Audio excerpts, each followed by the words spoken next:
30th school district work session, scheduled to meet on Thursday, March 18, 2021, at the West Mifflin area middle school. Meeting to begin at 6 p.m. Opening exercises, pledge of allegiance.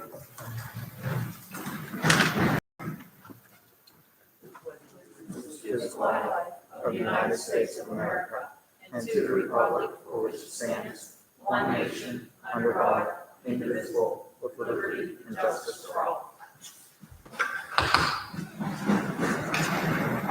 Roll call. Baker. Here. Alexandra.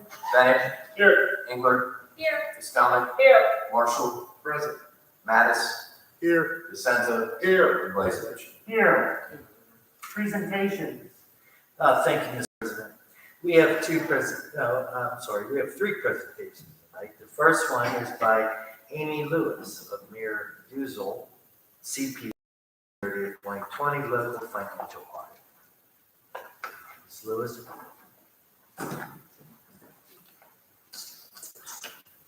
Good evening. It's nice to be back and to see everybody this year. I also wanted to introduce, I have with me Spencer McGrath. He is the manager on the audit. So he's the one who really does all of the real hard work and bothers Joe and asks all the staff all the questions and requests all the documents and everything. So I wanted to bring him so you all can meet him as well. So we have for you the presentation, and you have copies in front of you. So I'm just going to go through that. For those of you who have listened before, it's a pretty similar presentation every year, but these are just the things that, as your auditor, either we're required to communicate with you every year as a result of the audit, or that we just want to make sure that you are aware of and that we can bring to your attention just as part of the audit process. So if you have any questions, feel free to interrupt or ask me at the end of the presentation. So we'll start with the required audit communications. These are the things we have to make sure we talk to you about. So on slide 3, the first thing is our responsibilities under U.S. Generally Accepted Auditing Standards, Government Auditing Standards, and the Uniform Guidance are to perform procedures to provide a reasonable basis for our opinion. So when we come in to do your audit, we're looking at the reasonableness of the financial statements. Are there any material misstatements in those financial statements? Are all of the disclosures adequate and convey an accurate depiction of the school district's activity for the year? Are the disclosures in alignment with the accounting standards and present what you are required to present? We do not test 100% of every account or every transaction that is processed by the school district.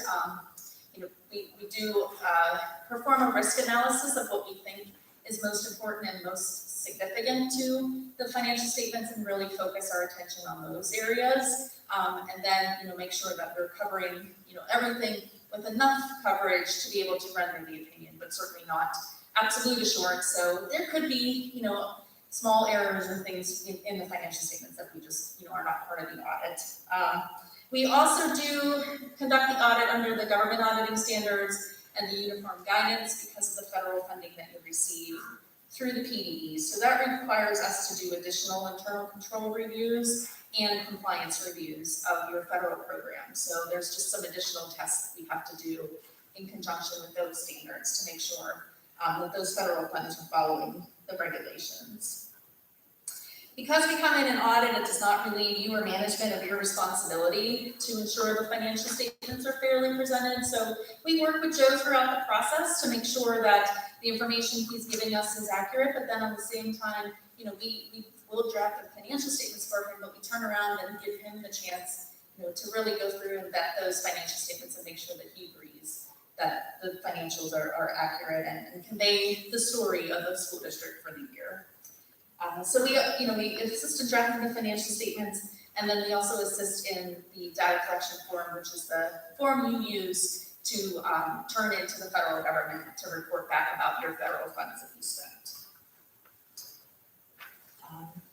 Page 4 Happily for fiscal 20, there was a accounting standard that came out that allowed you to defer the application of any accounting standards that were supposed to become effective last year. So because of the pandemic, they recognized that organizations just did not have the capacity to deal with implementing new accounting standards on top of everything else that you were dealing with as of June 30, 2020. So you did take advantage of that standard, and so there were no changes to your financial statements as a result of any accounting standards, which I think is the first time I've been able to say that in a couple of years, because it seems every year there's something new coming that you have to adopt.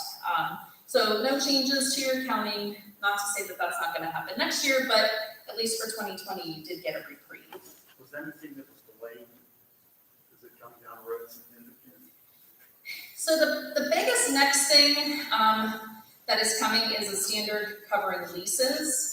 So to the extent that you have any leases of equipment or space leases, it's going to require those to go onto your balance sheet as a liability and an offsetting asset, so that your balance sheet basically shows you all the obligations. Right now, for a lot of your leases, the only way you know you are under those leases in the financial statements is a footnote buried in the back. So that standard is really meant to try to pull that forward, to make it more more apparent to the reader that that obligation exists.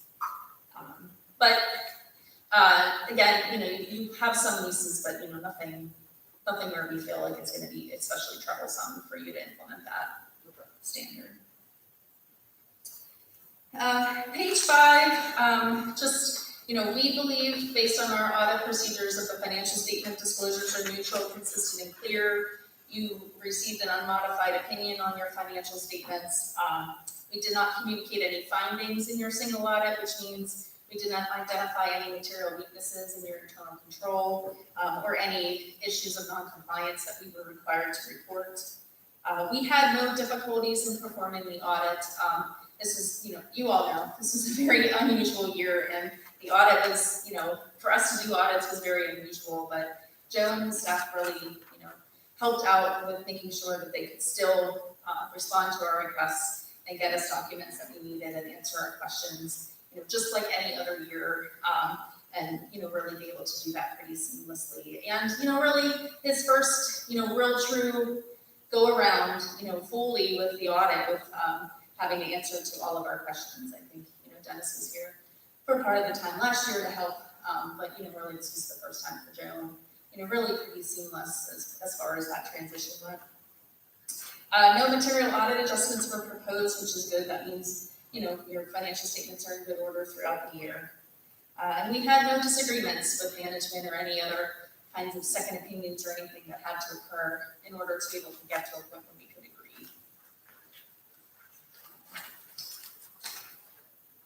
And then the part that I always talk about every year, so skipping to slide 7 is, really your significant estimates. Again, just a depiction of where you sit with your portion of the PSERS liability.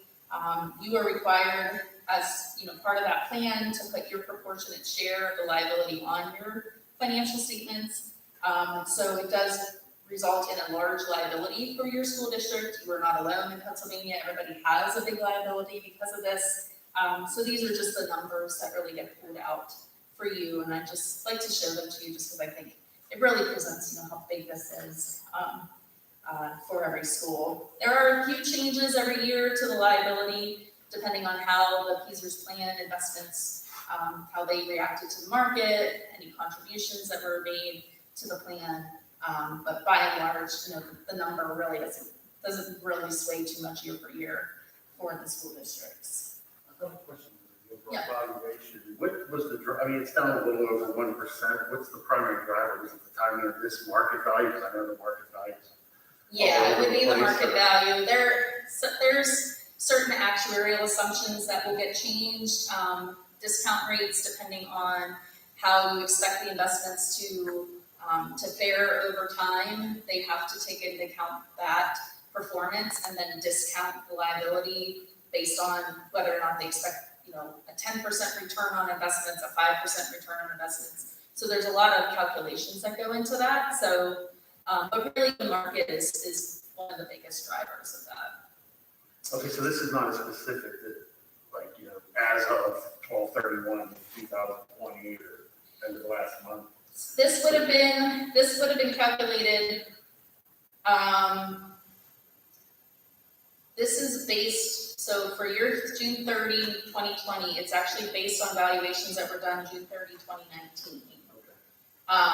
So the other thing to keep in mind, so you're looking kind of 2 years back at that valuation.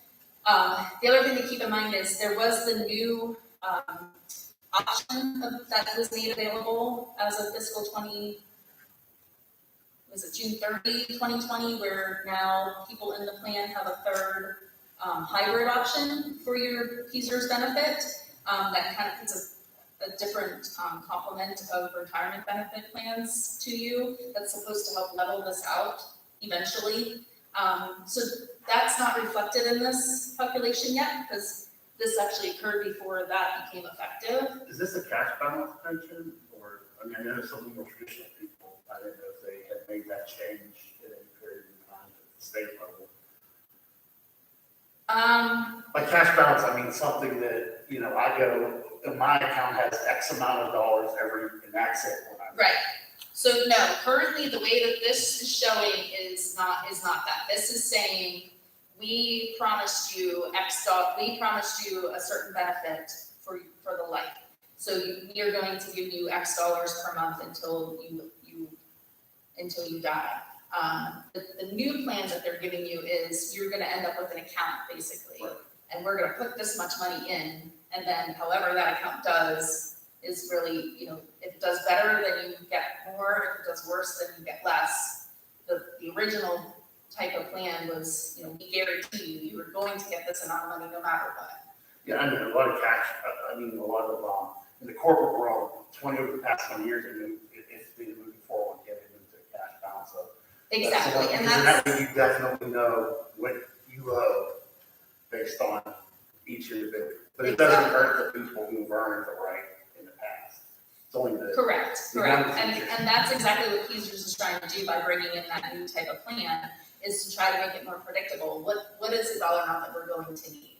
Because what they're finding is, people's length of life is longer than it used to be back when those plans were put into place. So they're now having to pay these benefits over more years than they ever used to. The number of participants that, if you look at the participants over the year, we're now changing where, there's less employees paying in and more retirees getting paid out. So there's just not enough to cover. So it's kind of getting lopsided. So they're trying to pull in these new types of plans to try to balance that a little bit. And they're more fair for people because sometimes unfortunately folks pass away before they can have the plan, but now there's something that can be passed on to their family, whereas somebody else who doesn't have a family the money just stays in the plan and nobody, everything they work for, no one realizes it.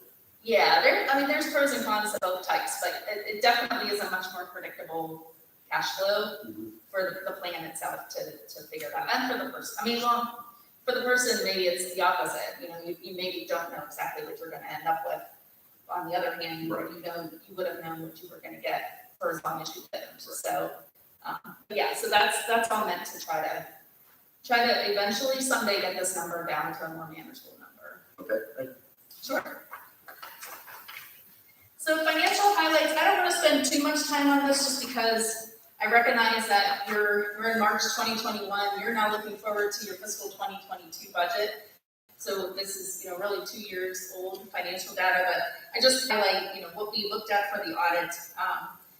The fiscal 2020 that we audited contained 9 months of about it. That year was pretty stable up until March. How you operated was pretty normal. So it was the last 3 months that were really affected. So the financials may not reflect as much difference if you look at 2020 versus 2019, just because of the timing of that. So when you start to look to your 2021, that's when you're really going to see, because that's now a full year's worth of being in the pandemic. So I just like to point that out because it does, it's hard to remember where we were a year ago. You had your property tax levy at just under 24.5 mils for that year. You had issued Series 2019 bonds to refund the Series 2013 bonds and to provide money for various capital improvement projects. And then as a result of that, you did have some construction activity throughout the district where you paid out almost $10 to $11 million between your capital projects fund and your construction fund for capital construction projects throughout that year. So that was the big items of activity that occurred. The fund balance at the end of the year on page 10 just shows you the breakout of what you have in your general fund. The gray number is the number that's unassigned, that is not otherwise committed for something else. The orange is really related to pension funds that you had set in an account. So your unassigned really represents a fraction of your total expenditures. There's usually there's a recommendation around in the school districts that generally you see that at 5 to 10% of expenditures. So that is a lower number. So you just kind of want to watch that gray number. You certainly have overcome a lot since I've been your auditor, as far as, all of the real estate valuations and changes, in the community, and just, things that, really, not really necessarily in your control. And you've made a major change in that fund balance from when I first started out as your auditor. So although this number is low, it was a negative number when I first started. So I think that's just good to recognize that, you're getting there, but still some more work to be done. Slides 11 and 12 are just snapshotting at a very high level your budget to actual for the financials. Nothing, overly significant to call to your attention. Page 13 just gives you a snapshot of your debt service requirements that are remaining. You have about $89 million of principal debt still due, and then the interest payments of $32 million. So that your final maturity year for the debt as of June 30, 2020 is 2038 that you're obligated to pay. So then I'll skip to page 15, just some considerations for next year. Obviously, uncertainties surrounding COVID-19 and the pandemic.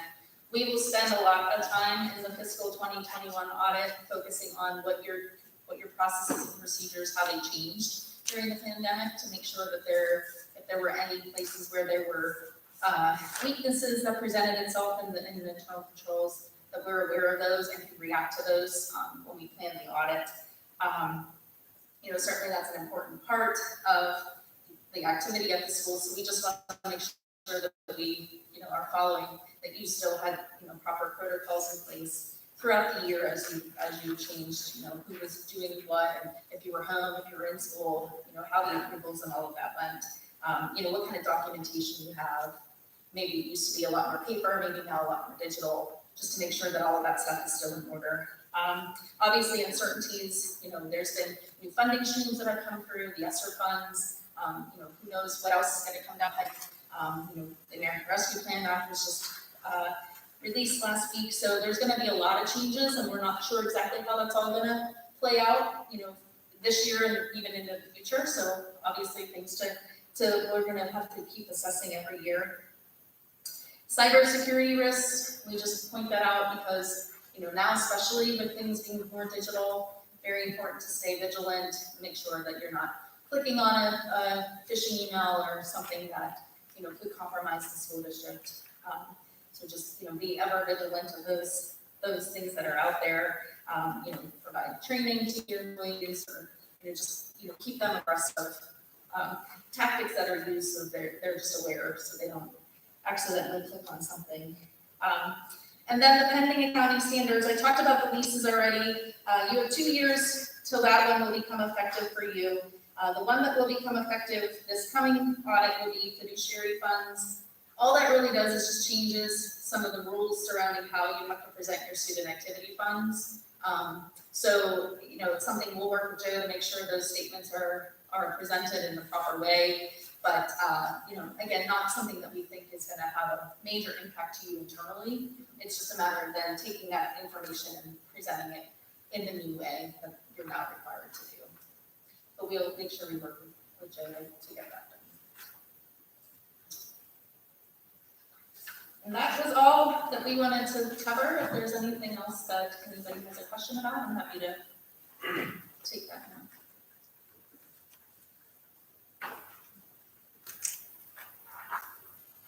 I don't think so. Thank you very much. Thank you, Mr. Thank you. Have a good evening. You too, thank you. Thank you.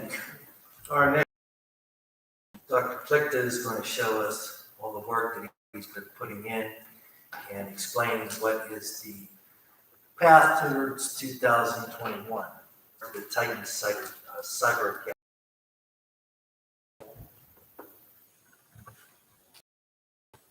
Mr. Coker, can you put it on the jumbotron, please?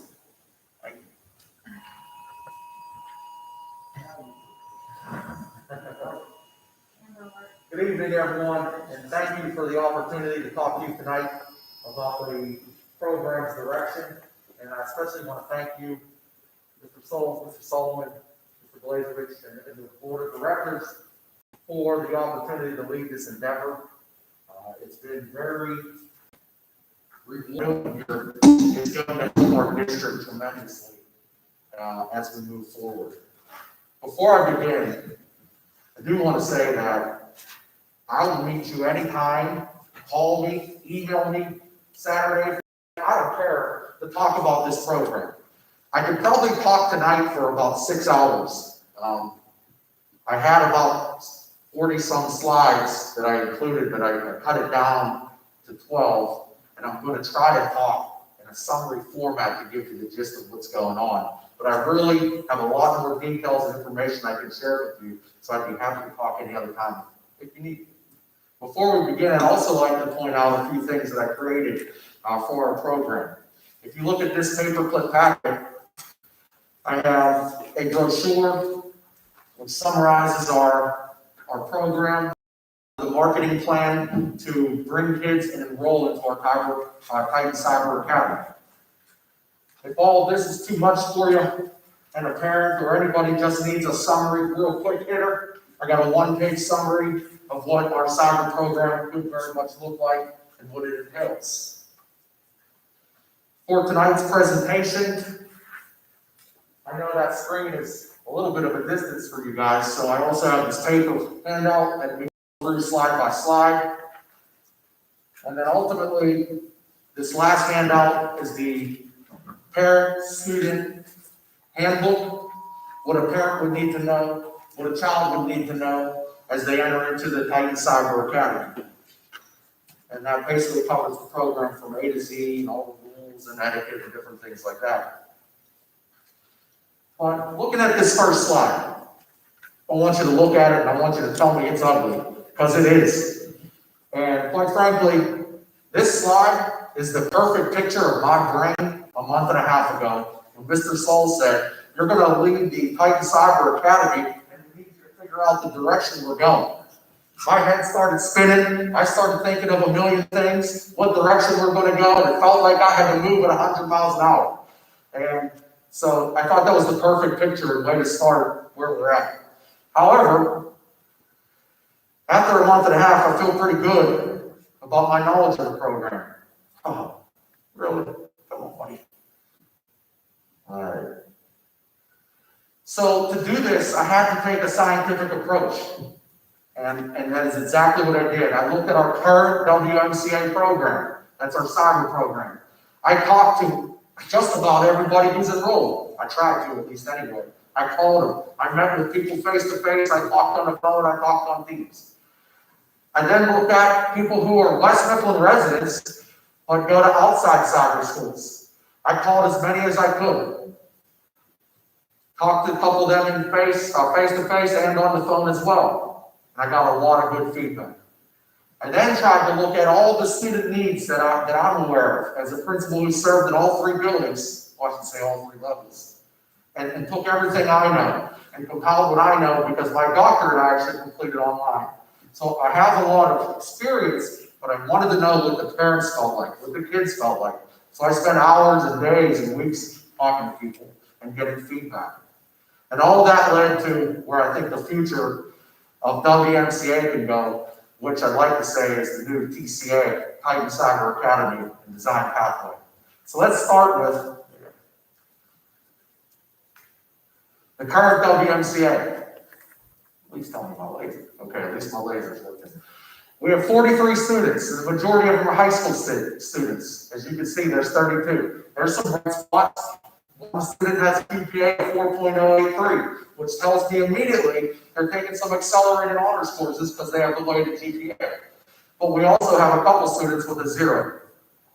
Now, I know that's not good, but it's an asynchronous model. The model we have is limited in how it reaches students.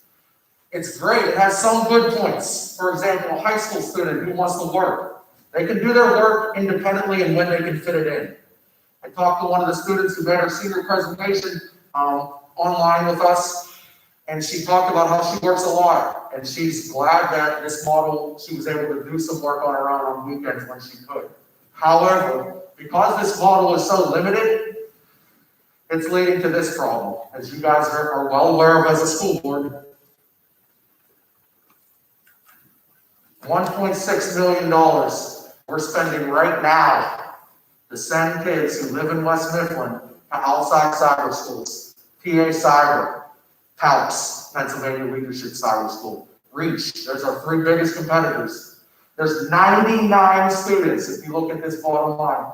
81 regular ed students at about $12.5 a student, and 18 special needs students. And special needs students' tuition is about $25,000 for a grand total right now of 1.6.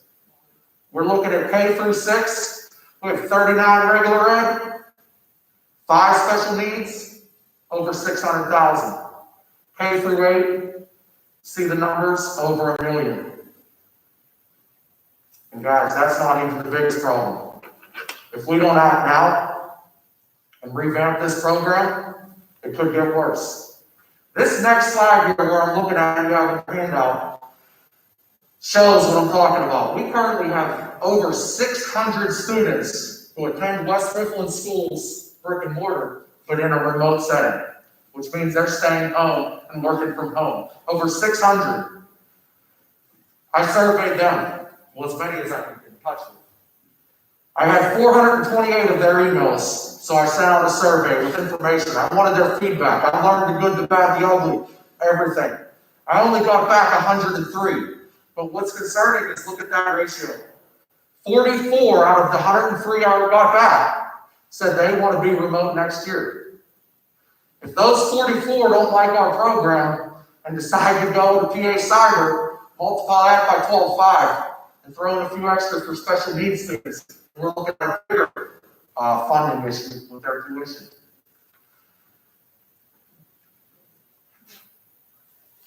So then I said, what else can I research? I talked to neighboring cyber principals. I talked to Dr. Cremona at NA, Jody Merwin at TJ. I talked to Still Valley. I talked to McKeesport, Woodland Hills. I talked to anyone I could find and get a hold of, to be honest with you.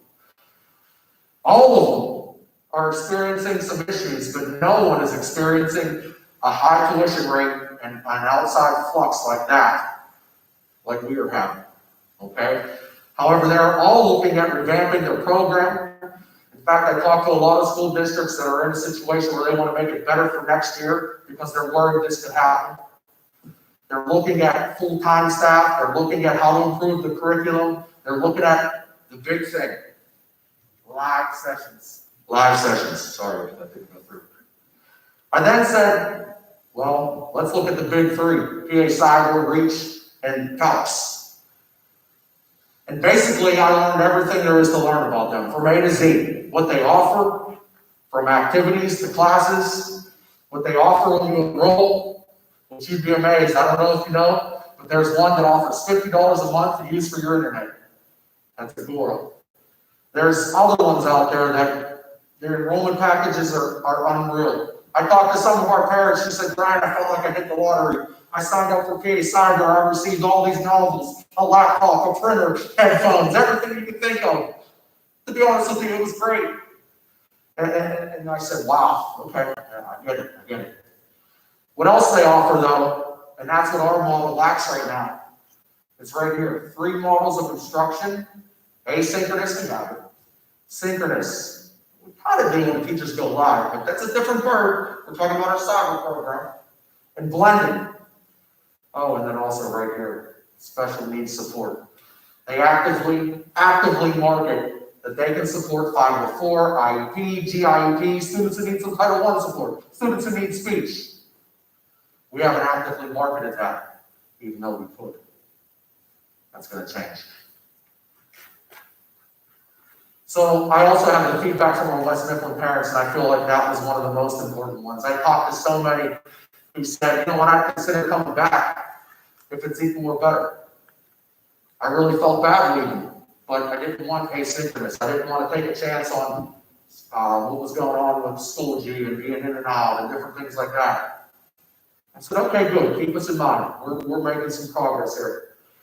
They all talked about this right here, engagement, in-person instruction or virtual instruction, live support from a teacher.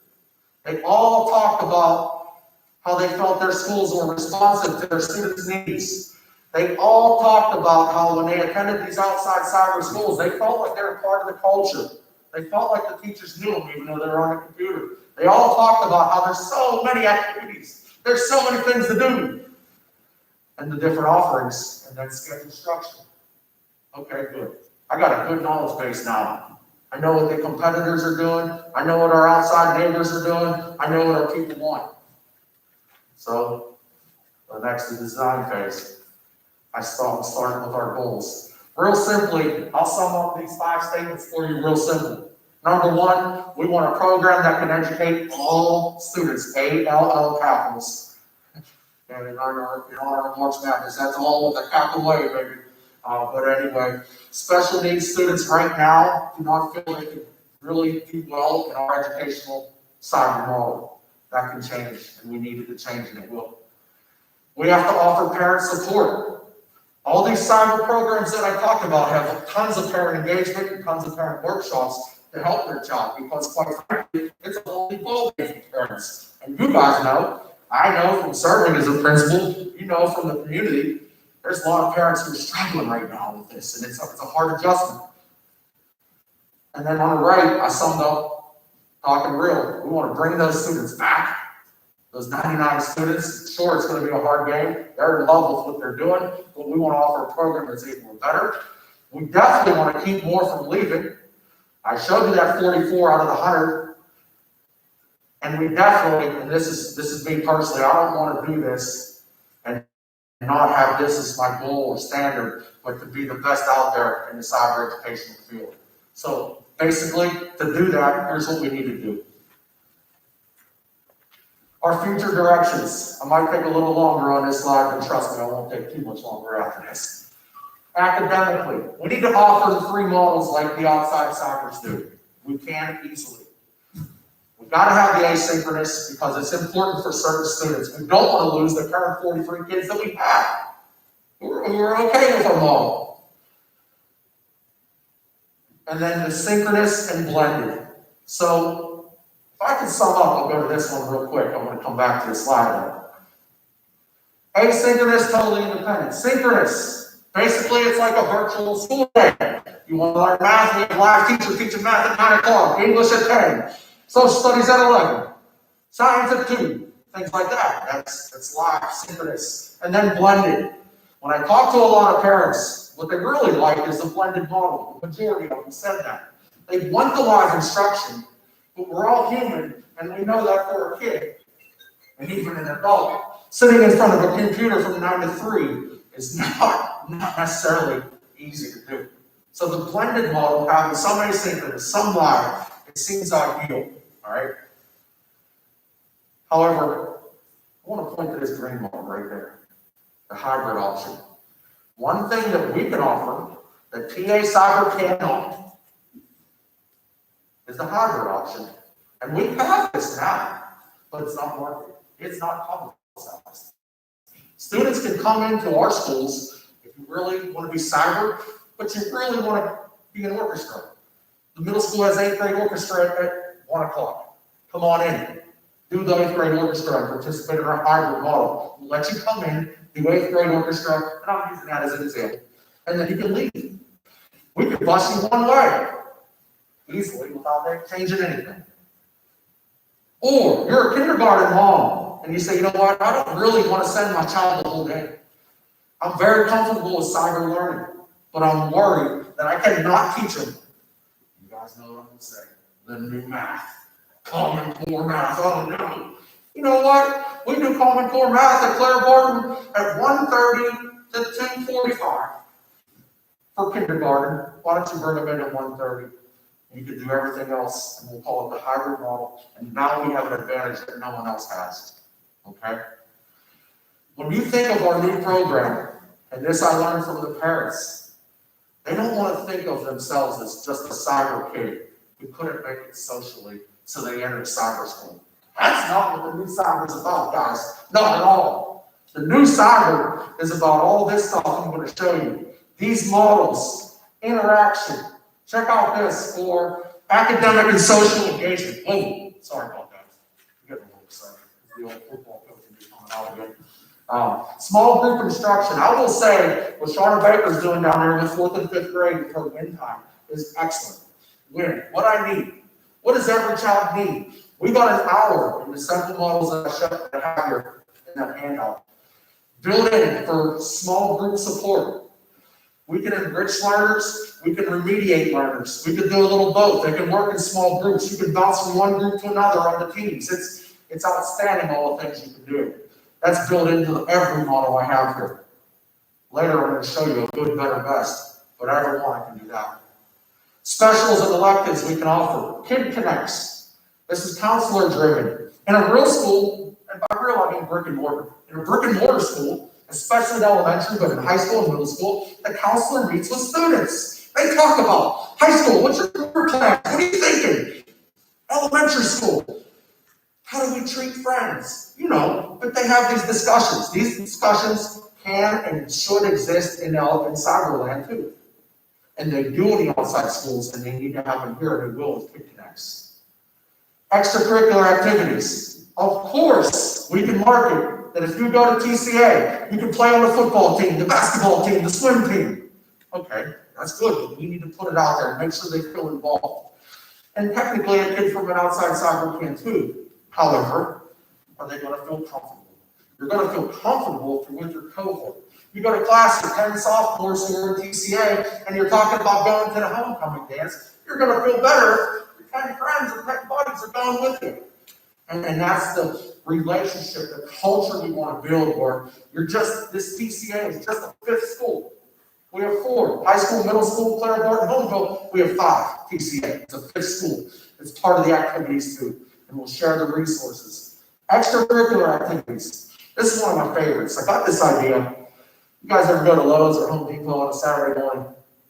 They got the kids' workshops, right? They're all there having fun, banging hammers and nails. And then I started thinking, I was like, you know what? I know for a fact, because of the elementary rotation schedule, Miss Cummings, the Claire Barton art teacher, has an extra period there on day 4. I was like, on day 4, I can have her doing some play. Stuff they don't usually do in elementary school, but she could do a clay workshop. For anyone, really. Sign on, participate.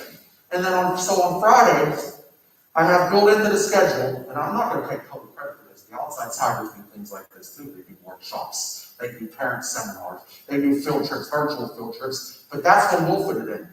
We'll fit it into our extracurricular time on Friday. If it's high school, maybe we can plan a career speaker. If it's middle school, maybe we can do an origami workshop where they do all that fancy folding things. Just neat things that get the kids engaged. Get them talking to other kids socially on the online world. You know, if the pandemic ends and we do something in person, then we can.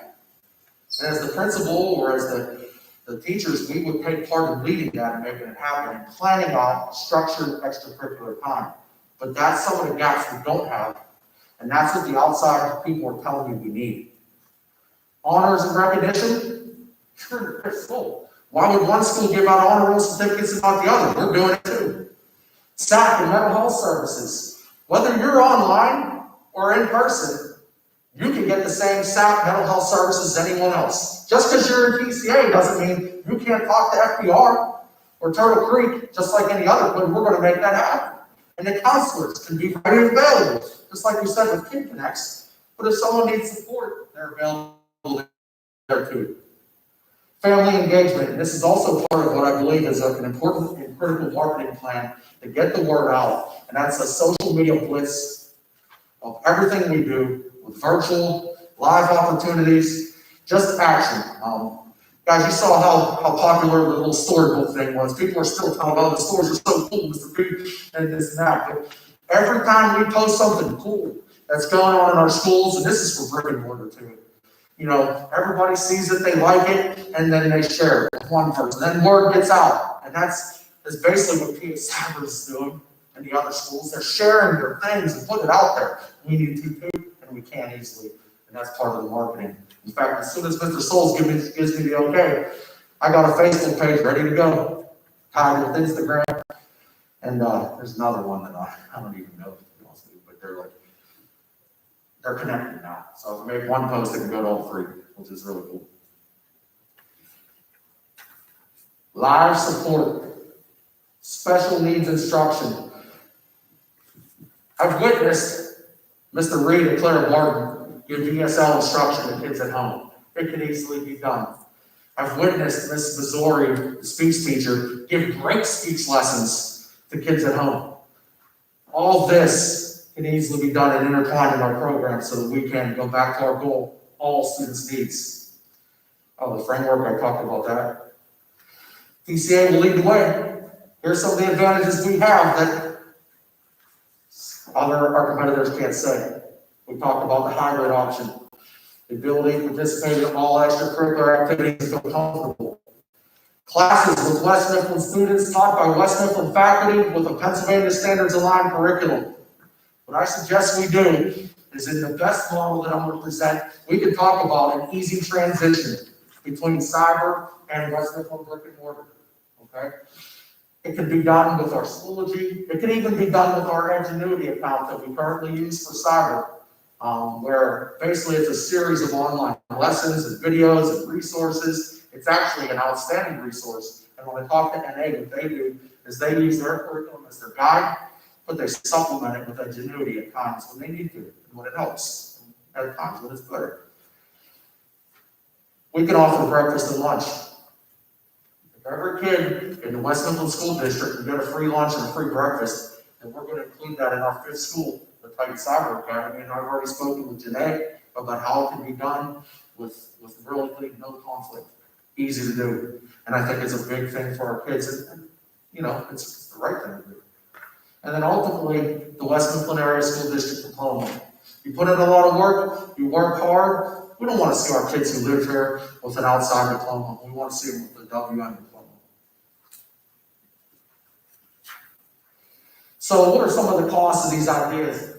So I have, to be honest with you, I can create a model that works in any circumstance you give me that has what I consider the three key elements. Live support, some live instruction, and communication with families. However, the best model that I can see is right here, elementary, one teacher for each grade level. You have a specific grade, fifth grade teacher who works the fifth grade classroom, just like you would in a real brick and mortar school. Okay? I consider that the best. An estimated max cost if you have 6 teachers at max step with PZers and all those benefits and everything else, it's around $900,000. Okay? They will be doing a 100% guaranteed Schoology West Mifflin curriculum. All right, that's the best. If you want to talk, hey, Dr. P, maybe not the best, but what's still, you know, you got a Jiffy Lube or Valvoline, whatever, they say you can pick your oil, good, better, best. I don't know if I want best, what's better? All right, better is taking maybe a grade span. So you have one homeroom teacher with 4th and 5th grade, or one homeroom teacher with K1 and 2, depending on your numbers, depending on enrollment, both places. Okay, and obviously that cost would go down. And that would be a situation where we probably use a little bit of Schoology and Edgenuity based on the planning and the needs. What's the best model in secondary? Well, the best model would be for content teachers, science, English, math, social studies, who can spend full time on that. That for teachers at max with teasers and everything would be around 500, okay? But we could also go to a part-time model with what I consider better, best, better, good. And that's where in your daily schedule, you're working in online classes and online support. And then all of these models can work in the blended, where we have some synchronous, some asynchronous, and hybrid, all right?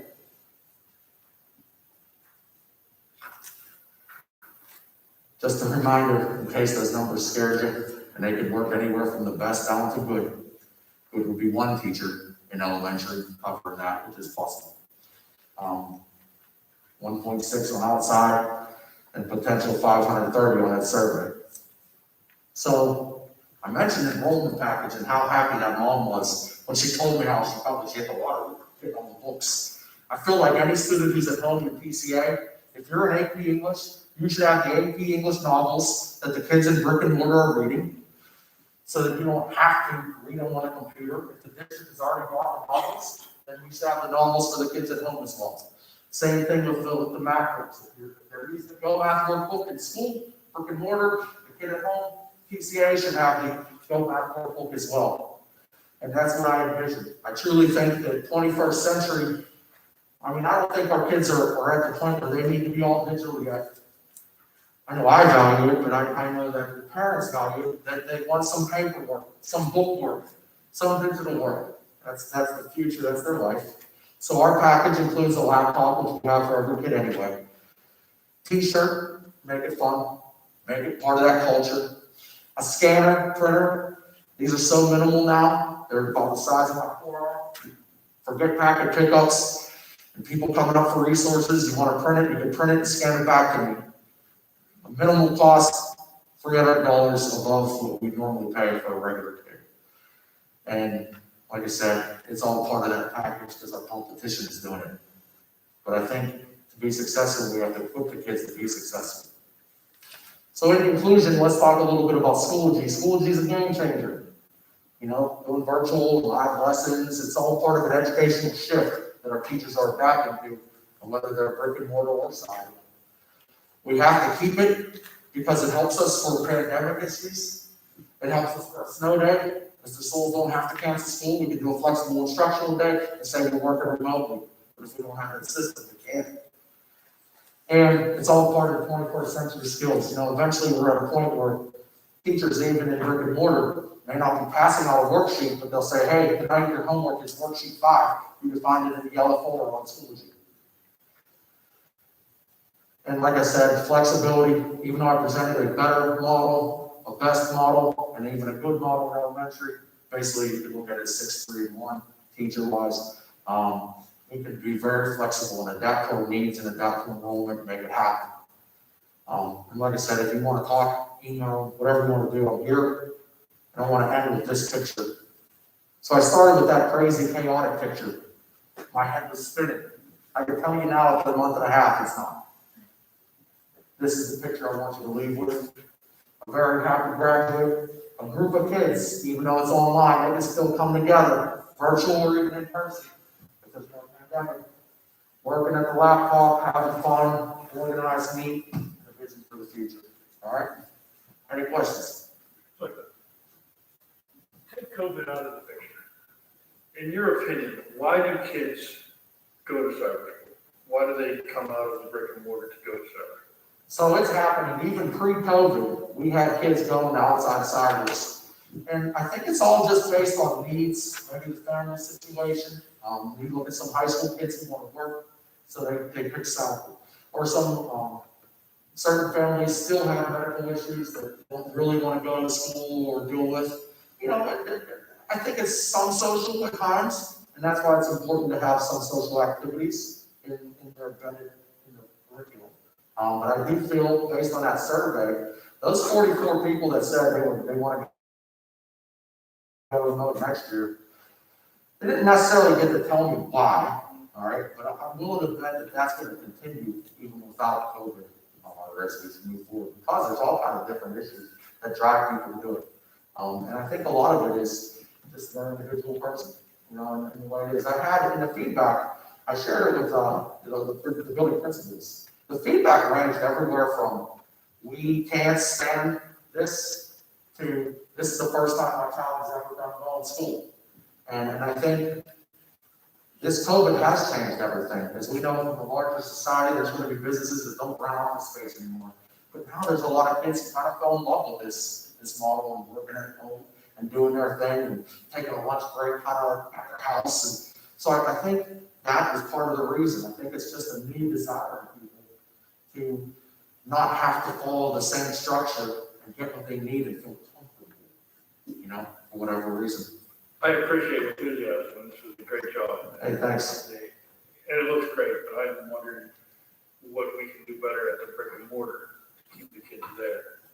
And nothing against Irish School at all, but Right. I'm wondering if West Mifflin's doing something, or all schools are doing something that's driving kids to go to Irish School. I think kids need interaction with other kids, and that's what I really like in your presentation. Yeah, either way, we can get it.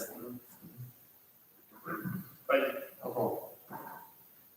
I just want to say I'm very appreciative of the sincere enthusiasm you had, and Mr. Stoll selecting you. I mean, this is something we're taking very seriously, so we're putting one of our best principals out there Thank you. to head it up, and just seeing what the work you've done in the months and a half, and beyond impressed.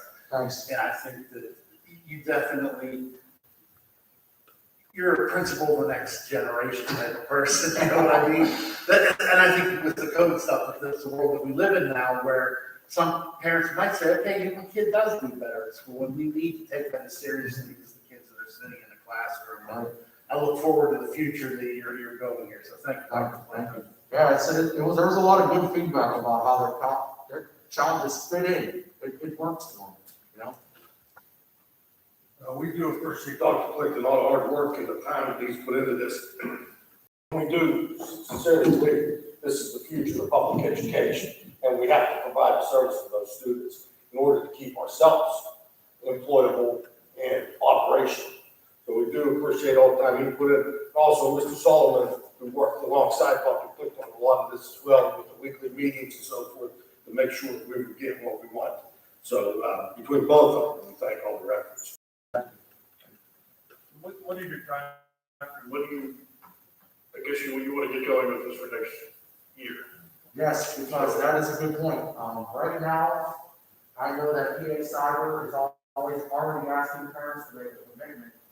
It's like the verbal commitment for an athlete, not the letter of intent to decide, but they're asking for that verbal commitment for next year already. So I want to the sooner the better. We don't want to wait until June. We definitely need to be, I say late April, on the ground running with this model that we can sell and properly. In reality, we can already start. Even though there's still some months, not everything is nailed down. And you have good, better, best, and obviously we want the best, but what do you want, what do you recommend? I recommend the best. I feel that if we have one teacher for very young soccer, it's almost like, when I talk to the parents, they said if it's equal or better, I'll come back. And I feel like if they have that kind of attention, we can get their job. No, I don't want to do it, I know, just to I know, get by. I know. I don't need to overdo the money that we can, like I said, I don't want to just get a couple back and say, oh, yeah, we say 200 grand. I want to get them all back, get them at the phone, and tell them, we got the best program. Because I already have people calling me, what are you going to do? Why are you guys changing? Brown's going to talk to you all. And there's a bunch of different schools that talk about this. So that would be my recommendation to go west and put some full-time staff in there. That's what they did. And they have, well, obviously, they have some help resources, but they have over 1,000 students in their program, and they're really involved with it. Thank you very much. Ramp up time, because like maybe the first year you don't want to have one teacher for 3 third graders. So how what would the transition period be to move around to the program? You're absolutely right, and that's why having a grade span is helpful, because if we have 3 third graders and 2 second graders, teachers, and we probably just work with one homeroom teacher for those 5. But ultimately, I would hope to recruit more and get to a point where we have a more serviceable number that balances the need for the teacher attention to, you know, our resources as well. But the ramp up time for that is we have to, well, I can adjust it on the fly. To be honest with you, I can adjust it in one day on a computer and make it happen curriculum wise and everything there. But we would probably need to have a good model, a good idea of enrollment on June, maybe July, latest. And it's also finding the right teacher, because some teachers are so much better in person than they are remotely. You're absolutely right. We have to have people who are not afraid. From my expectation for a teacher coming into the Cyber Academy, it has to be someone who loves their job, who has some life, who's not afraid to put their face on camera. And, you know, most of the new, I would say the younger generation, because I'm old now, they're used to that. They post everything on Facebook. But there doesn't mean that folks who are in the older generation like me are afraid to do it. So it's basically we have that desire to, number one, help a kid do the best they can, whether it's on or off. What's your, so you have a very short runway, it sounds like, because if June's your date, that's pretty short. And I guess other than social media, what are some of your other methods to reach out to these different families?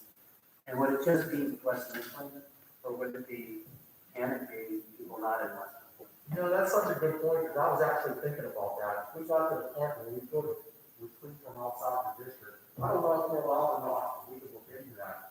But I actually think that my best method, I guess it shows I have been around a lot. A lot of the people I call, I had their kids or someone they had, or knew them somehow in the community. Also, I would go grassroots and make phone calls, help with social media, making sure, like Mr. Souls does his weekly phone calls, that people are aware of our program. Because I've also had a couple people in the last month that withdrew to go to PA Cyber, and I called them immediately. Because, you know, they can kind of do it without telling anyone.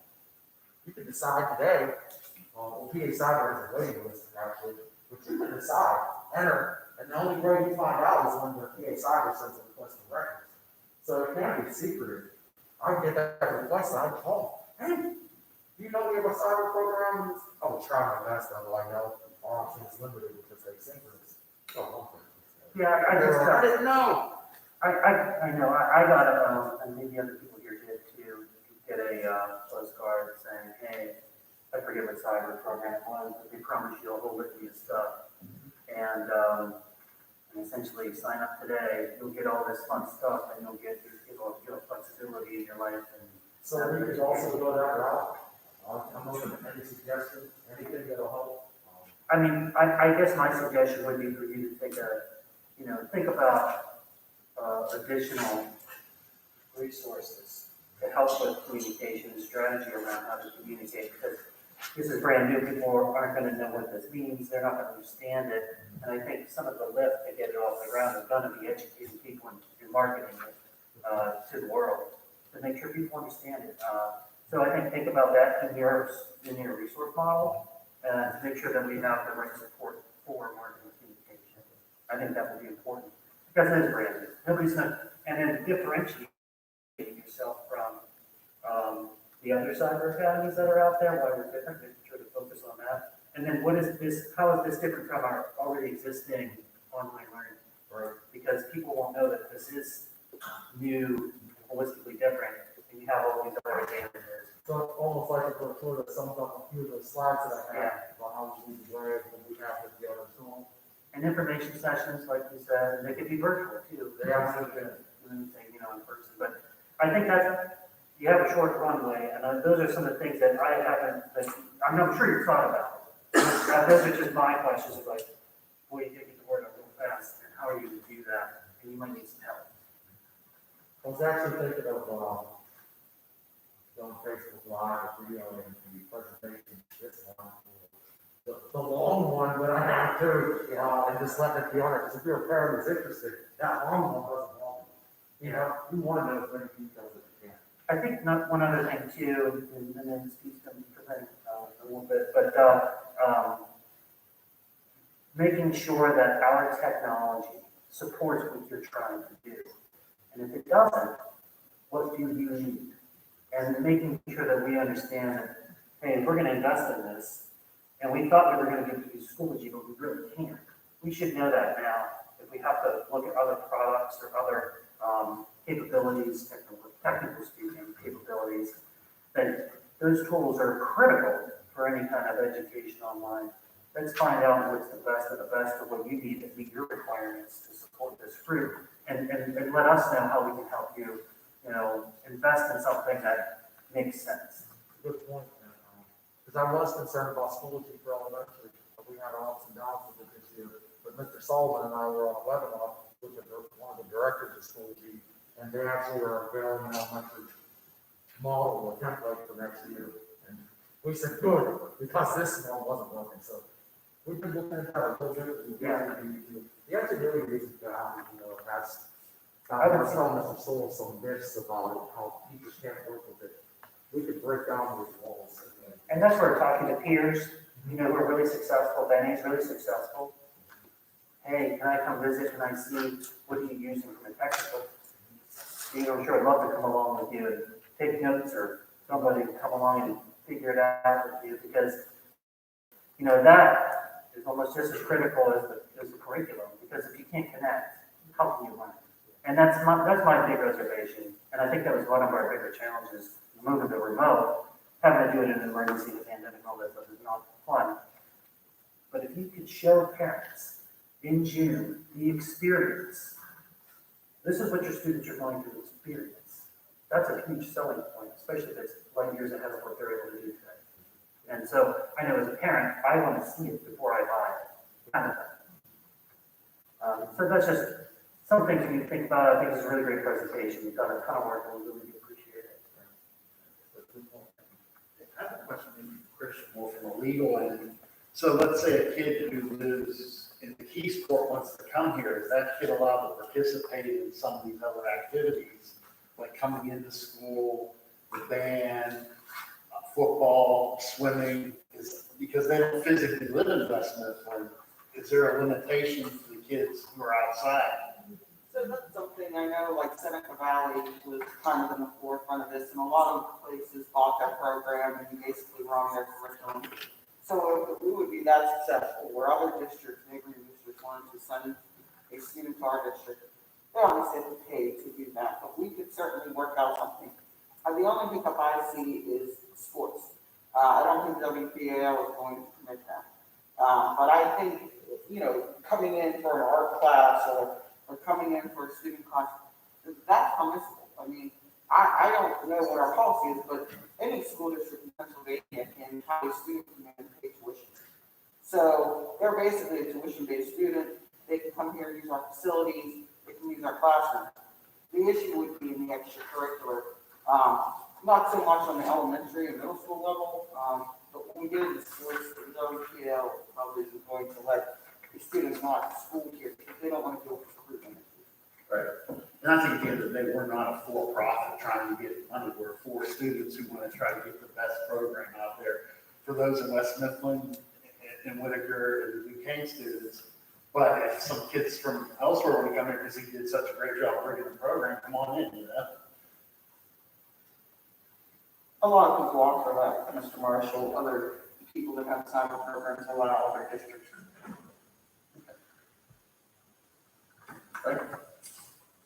Any other questions? Thanks, Dr. All right. Thank you very much. Dr. Clifton, you did a lot of work, and it definitely should. Thank you. Okay, next up, last presentation of the evening is Mr. Fort, and he's going to be explaining the E-rate to us.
No pressure after, I was gonna say, I can't keep up with him. no pressure at all. He's got the monopoly on energy, let me tell you. I can't do that. That's the coffee. Well, you know what, you need to bring enough for everybody. What do they tell you when you're in kindergarten? Gotta share. Anyway, so everybody probably wonders what E-rate is. I know it was a mystery to me when I first came into it. But E-rate, it's a necessary thing. And without it, we wouldn't do very much of anything. So I'm gonna lead in, this is the 2020 to 2021 school year E-rate plan, which leads me into the summer of 2021 that we're coming into. So we'll get started with what E-rate is. E-rate is money that is provided by the federal government to help school districts maintain, upgrade, and run high-speed internal networks as well as stay connected to the outside world. Without this program, it would be very hard for us to keep a connection to the outside internet. It is extremely expensive, and it's just a great deal. E-rate is a dynamic thing. It is calculated based on our student enrollment numbers. And I believe that student enrollment number is somewhere around $168 a head.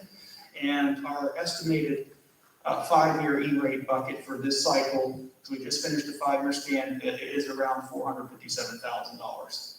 And that's what we've kind of predicted it's going to be. Nobody really knows until you get the funding from USAC what you're going to really get, but this is mathematically what it should be. E-rate does have a defined do and don't list. They have a lot of things on there that you can buy, and even more things you can't.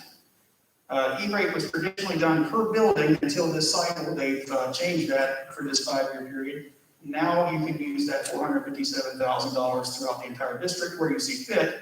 Whereas before, let's just say that one building had, $100-something thousand in it, you'd have to use that money there, unless it was for a firewall or something to serve the entire district. So they've really relaxed that, and it's a really good thing.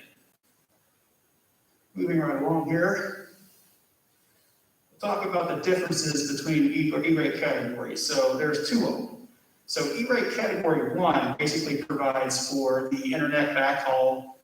That's the R1 fiber network between the administration building, the high school, middle school, and all that good stuff. So it's connectivity between all the schools. And that's category 1. Category 1 is very inflexible. You generally cannot use it outside of that. You have to use it for network transit services. Now, there is a case where if you did your own dark fiber ring or whatnot, they would pay for network equipment there, but you have to get really stringent approval standards to do that. So typically, you can't use it outside of a provider like Verizon or Comcast or whoever the R1 provider is at the time. So it's been very difficult to get away from that. So E-rate also, through category 1, provides rebates on our network connectivity. So let's say that we do service with Comcast, which we do. Every year we get a rebate from them. I don't exactly know how much it is, but that's part of our E-rate deal. They negotiate some pretty awesome discounts there. Also applies to Crown Castle, our current fiber provider. E-rate category 2 funding is generally an autonomous fund. That's the second category of E-rate, obviously, category 2. And just like a hurricane, it's pretty fierce. So we're going through the list of things that you can get from it. You can get all your internal networking components, pretty much. You can get routers, firewalls, a firewall, I should specify. You can't get 2. You can get 1. They will let you have 2. You can get all the wireless access points that you need, as long as you can justify it. Switching infrastructure, structured cabling, like category 5, category 6 cable, fiber optics, all that kind of stuff. So that's all paid for through E-rate. You have to plan ahead for it. You have a defined time that you can apply for it. It has to go up for bid. So let's move on to our next slide. Let's see, just so I understand. Yeah. category one is connectivity between the buildings. Category two is connectivity within the building. Yes, Mr. President, that is actually correct. So category one, what the program was initially built off of, that was the lit service from your major providers like, Verizon, DQE, people like that. And then you have, the category two, which provides for the internal stuff that you can lay out, because you know better than anybody that needs your students. If you're doing a lot of multimedia, you need a really good platform to launch off of. What Dr. Plitt is going into over here, he's going to need a really steady platform, and I aim to give it to him. So moving right along, this is what you can buy with E-rate category two. As I said, we can buy wireless network access points, the devices you see hanging on the ceiling tiles, we can get those. We can buy licenses for those, or if we're doing on-premise controllers, we can buy the network controller for them. You can do the wired network switching, routing, firewalling products. You can pay for cabled infrastructure. So like I said, we have a fiber project or something that needs done. We can get it done at the schools using this as our budgetary funding source. And any eligible service as well. So that's setup, configuration, management, things of that nature. It's also afforded under the E-rate program. What it can't buy, and believe me, this is the short list, it goes a lot longer. So I just took the general thing. It cannot buy computers, can't buy cell phones, not yet at least. It can't buy servers, can't buy software. They have a new program that they haven't defined yet that will pay for home internet connections. Part of the cyber thing, really. I think that's where they're leading to. So they do have a defined thing there, and they haven't quite figured it out yet, but it's coming. It'll be a separate E-rate category. You can't buy hotspots, not yet. Internet filtering and content services, that's kind of a gray area. My boss said that they're on the list, but I talked to my consultant, we don't feel good about it. But typically it doesn't pay for that. And there's some types of network hardware support that it will not pay for as well. But there are some extended warranties and such that it will not cover. So how are we going to use our E-rate money?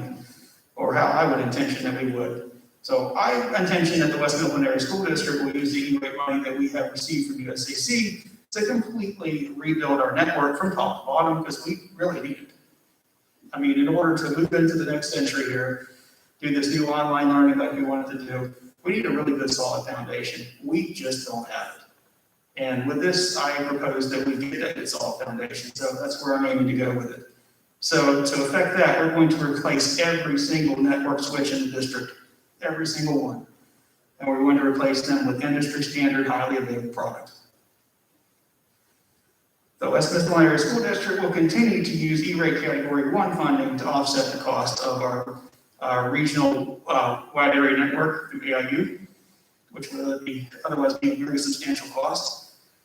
And we will also continue to use that to offset the cost of our Crown Castle inter-building fiber that we have as well, which is also a substantial monthly cost without it. We will also be using the E-rate Category 2 monies to procure and manage internal broadband services for the newly installed network equipment.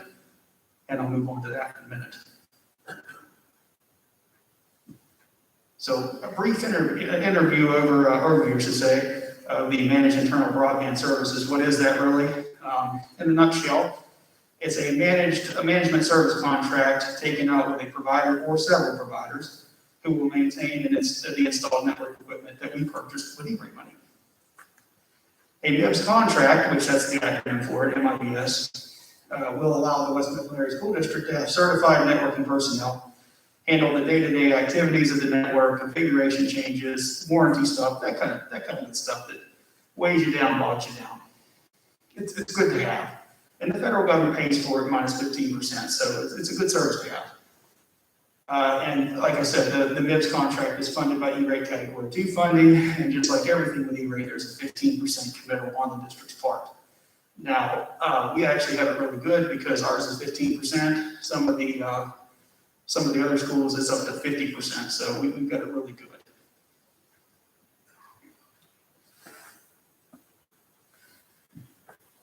And this right here is just a kind of a courtesy thing, because I know that you guys love the software renewals that come up every year.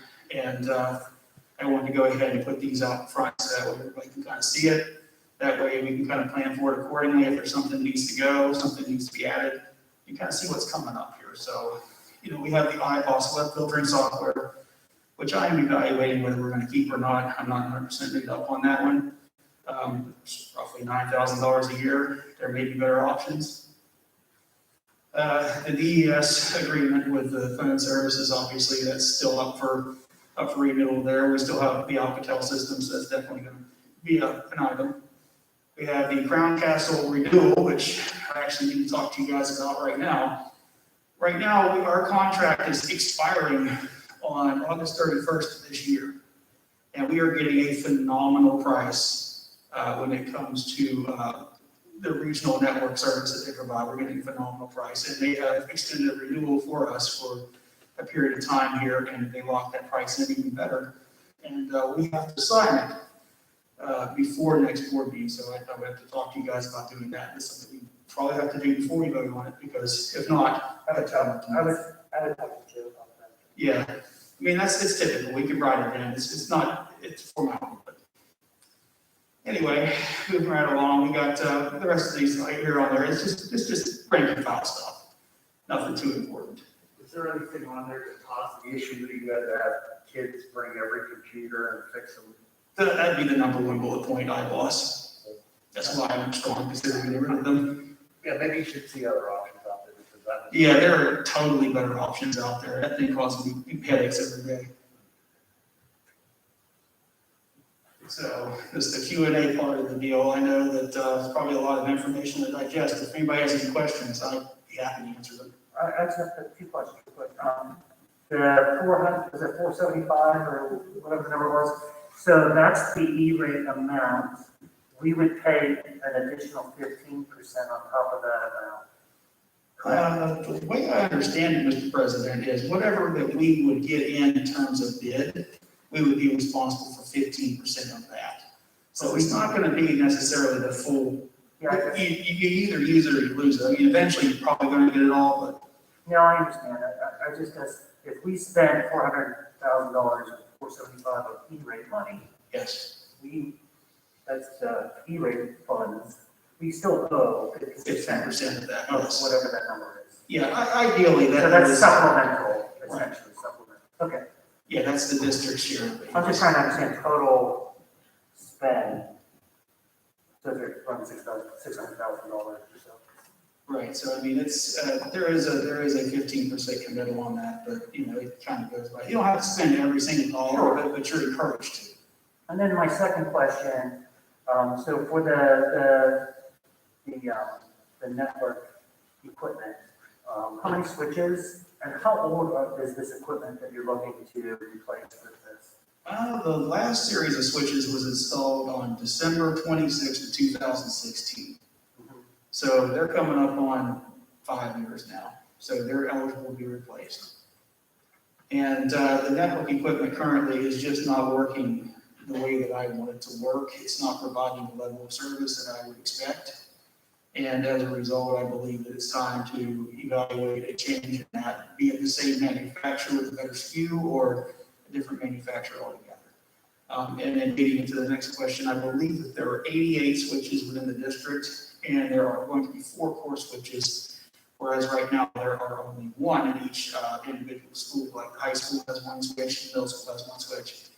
And if those switches go down, the entire network goes down with them. So we'd like to add a little bit of redundancy there, because obviously if we're going to be doing live streaming, live education, the last thing we want is for our internet to go out right in the middle of it, especially when we could have prevented it. And I guess I have one more question. So will this, so as a community member here, user, employee, teacher, student, am I gonna notice a difference when this is over? Actually, you will notice a substantial difference. I mean, the teachers and the students are going to notice a difference more so than you would, but you're going to notice a lot more clarity in the digital broadcast that the teachers are doing. The camera pictures will be a lot more clear. And there's going to be a lot less artifact in there. But the people who are going to see it the most are going to be the kids and the teachers themselves, because it'll be directly tied into that. Like, I know we're having a lot of wireless issues in the district, and it turns out that the issues are not necessarily from the wireless component, but from the switching network underneath it. So, it's multi-layer deep, and, So it's basically too thin of a drain. for all- yeah, I'm not exactly sure what the hang up on it is. I mean, specification wise, they look like they'd be okay, but for whatever reason, they're just not performing to par. Mr. Ford, you said 88 switches. How long does that take to replace? You know what? I don't really know how long that will take, but ideally, we would like to have it done by the beginning of next school year. Now, these are all things that are subject to approval from USAC. I know that I did not get E-rate approval until the beginning of August last year for my firewall project that I put in, which led me to having to install it after the school year started. Now, that installation took literally 10 minutes, and it went pretty well. But it could easily go the other way too, so we want to try to have it done before the kids get back. So that way there's as little impact to them as humanly possible. The other ideal time to do that, and I already spoke to, some vendors about this, would be to do it over Christmas break if we don't get our funding accordingly. But again, that puts me into the next school year with equipment that I don't believe fits the bill. So we want to try to push that through, get it done before they come back. But I'd say, to answer your question, if I had to guess, probably about a week. It'd probably be about a week of downtime, intermittently, probably per building. Well, Mr. Ford, we just listened to Dr. Cook tell us about the cyber academy. And now we're listening to you talk about internet and all the switches. So for our sake up here, we can't do that without that. Yeah, I would say that you would be at a significant disadvantage if you tried to do it without the switching infrastructure in place. Not saying it couldn't be done, just say that you would, But we just got done saying we want the best out of him. yeah, you want the best out of him. And So I'm I trying can't to get the best out of him if I don't do this. Absolutely. If I don't give you the best, he can't do his best, and that won't be his fault. So I'm doing my best to make sure he can do his. But I'm at the mercy of USAC, so when they tell me I can hit the go button. I got you, thank you.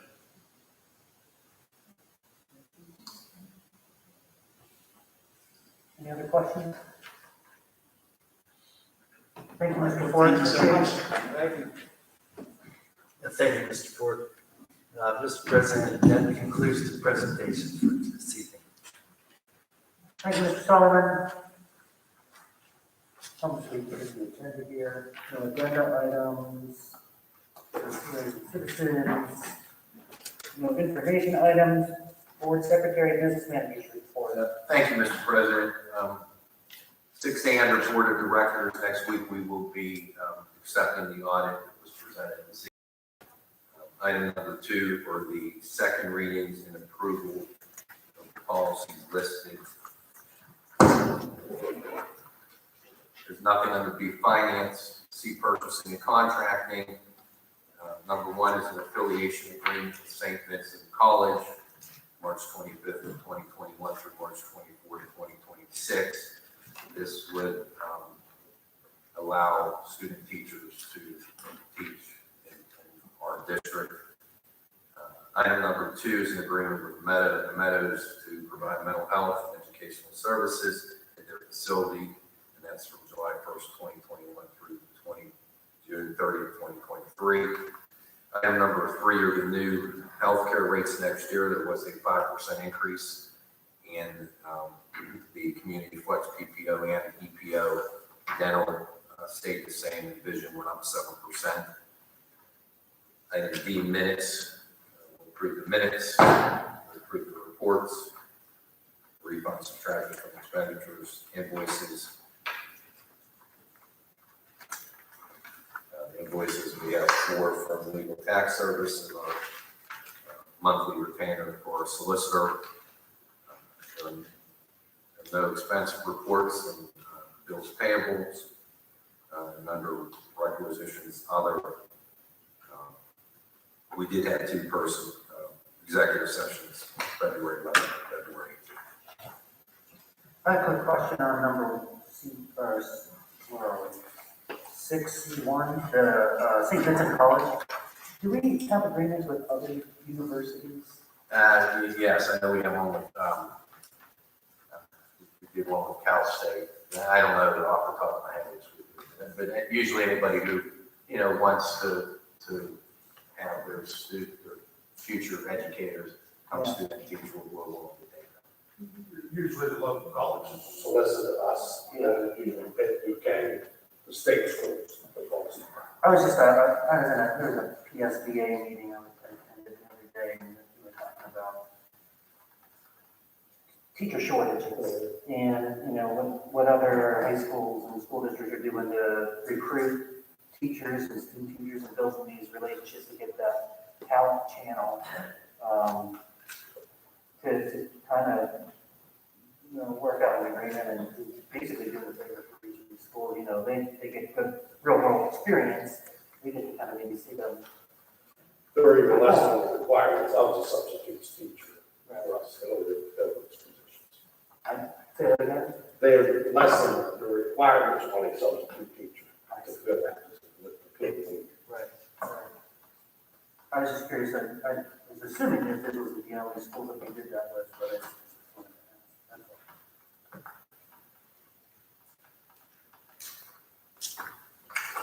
Any other questions?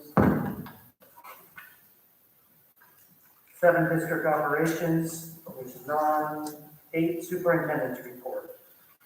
Under A, student services, we have nothing.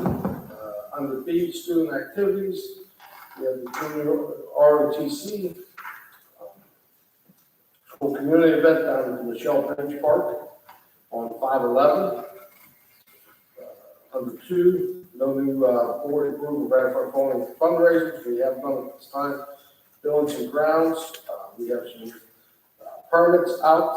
We have the band auxiliary, the junior ROTC senior award ceremony, the national training, union meeting, the stadium for the Power Cup football game, and we also have the youth soccer asking to use the sports complex or the football field, or I'm sorry, the soccer field during the spring here. Under 9, professional leaves, we have 1 resignation. Have Ashley Neville approved. Under E, it's recommended we approve the following graduate credit reimbursements, and they are listed as following. Under D, our non-certified personnel leave of absence. We have 2 unpaid leave requests.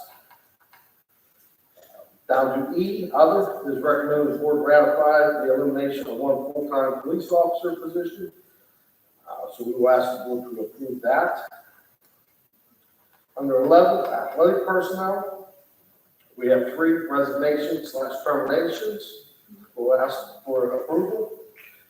Under C, hirings, we have 1 middle school boys track coach, head coach to be approved.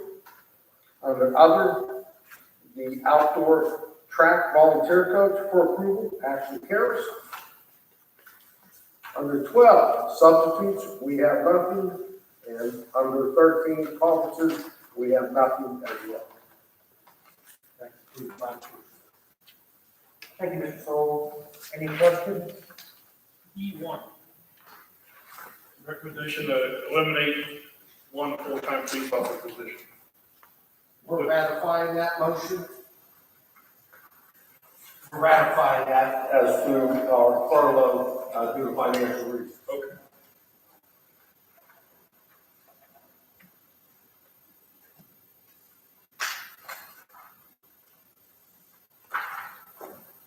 Any other questions?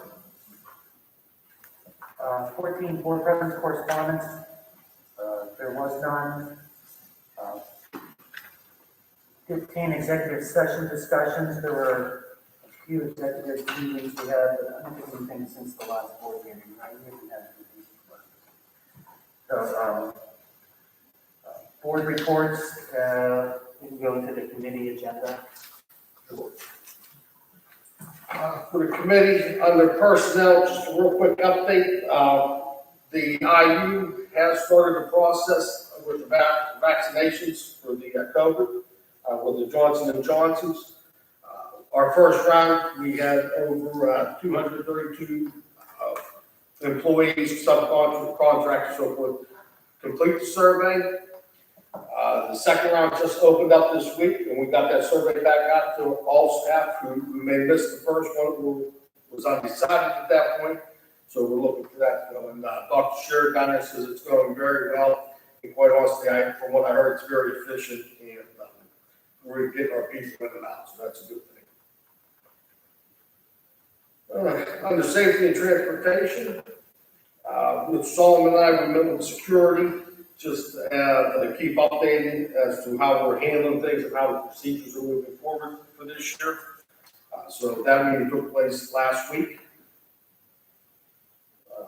We have NASRO training.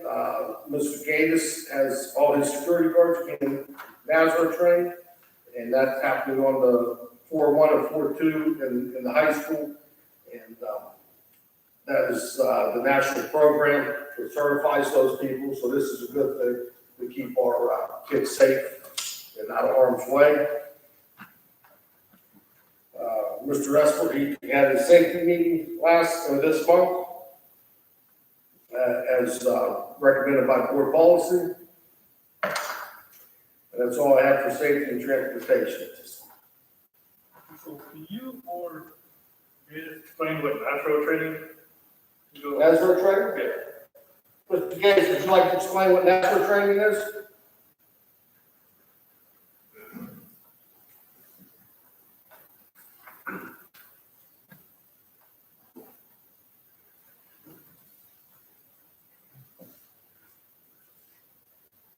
It's a training for any security or school policeman that works in a district. It's an act through the state that now can be done for everyone that works, and that's what this is about. And they deal with principals, kids, just conducting themselves to what they should do. And that's what it really comes down to. It's a nice accreditation for these people. For anyone to have that, to be recognized as a NASRO trainer. And now I never heard of it, that's what I was yeah, everybody now has to have it. It was a while started back, but they couldn't get everybody together. You could maybe get a class in Harrisburg, or you can get a class, now they're doing it through the computer. Now they authorize other people to have a class, another school other than NASRO too. So it's all getting to work now, putting it together. So that's why it was a while getting it. Even though, like down the road, I had that for the last 4 or 5 years.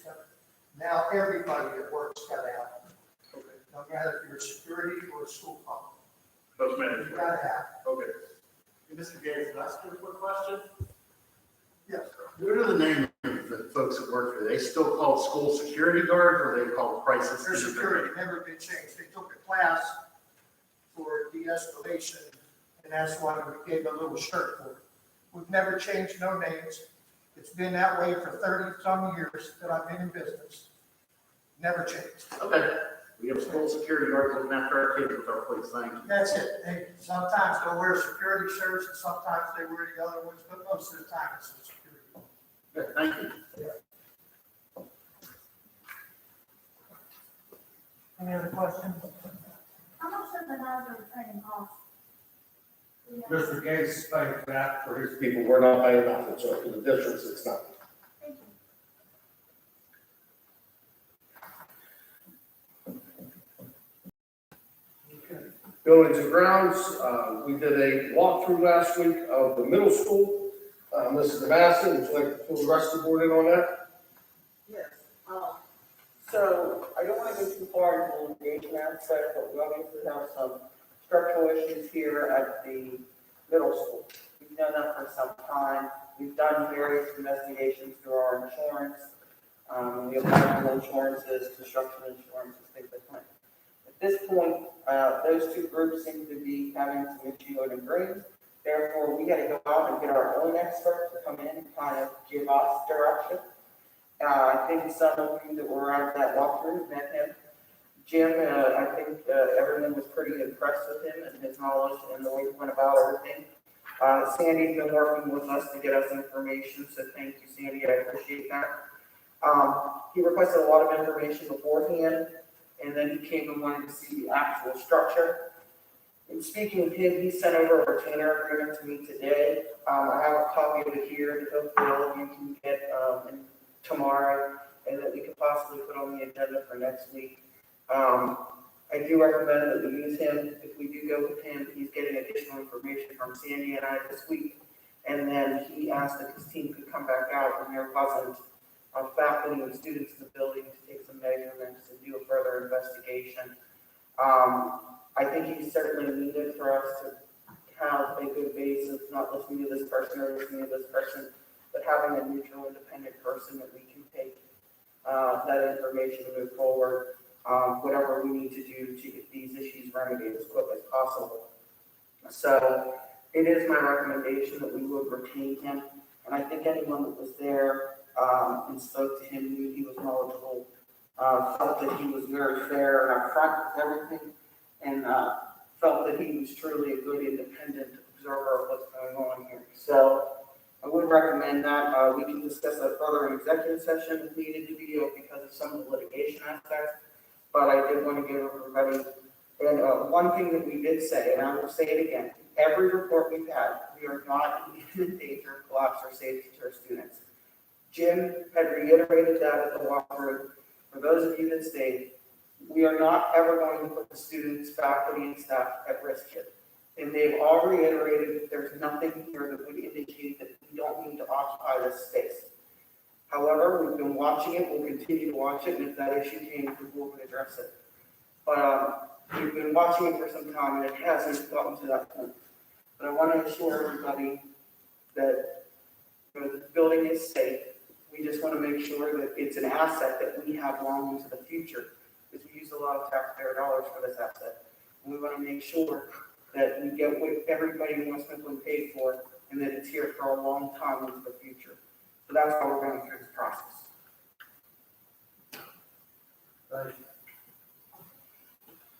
We've decided on April 18th for the auction sale over at New Emerson. If anyone would like to volunteer, any board member would like to volunteer to assist, you're more welcome. The 17th day. Okay. Carrying stuff out the car, make sure nobody thinks nothing, there's a lot of value over there. This is all for internal stuff, right? It's like, sounds good. We're selling the contents of what's left of the building. Yeah, we're not, it's not gonna be an auction, it's like a yard sale. One thing I missed, I did put on there, we did open our grass cutting bids as well. Would you like to speak to those at all?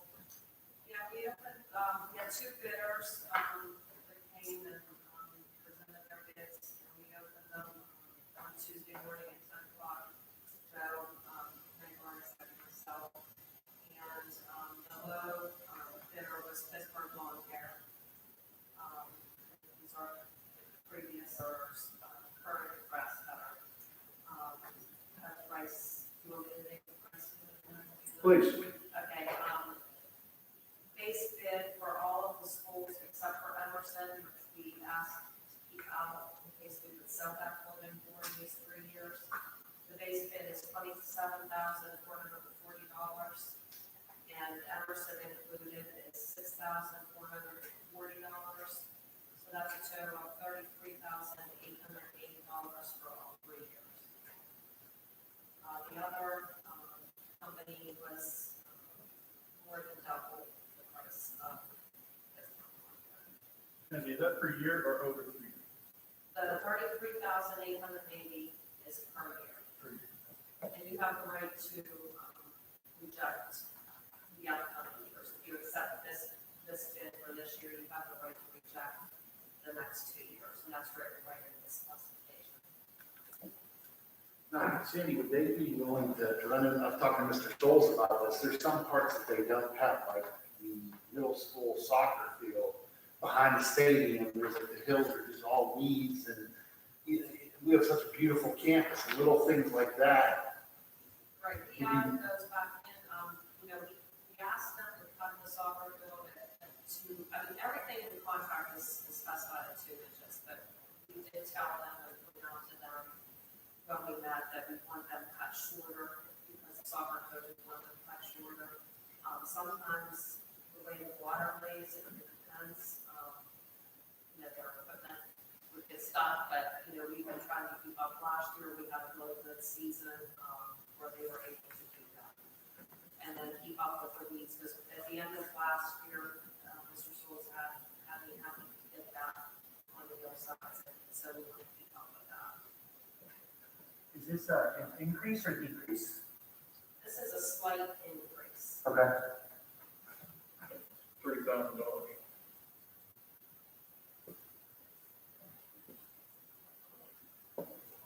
Any other questions?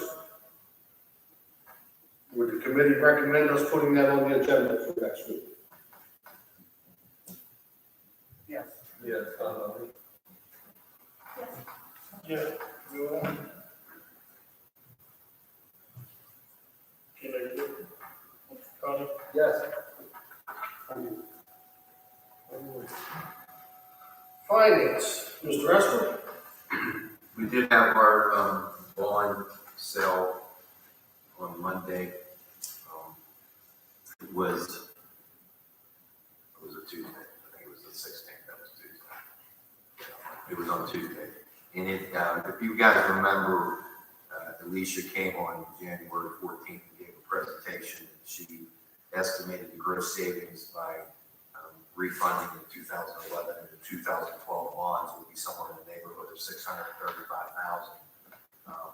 It actually came in to the savings of $965,000.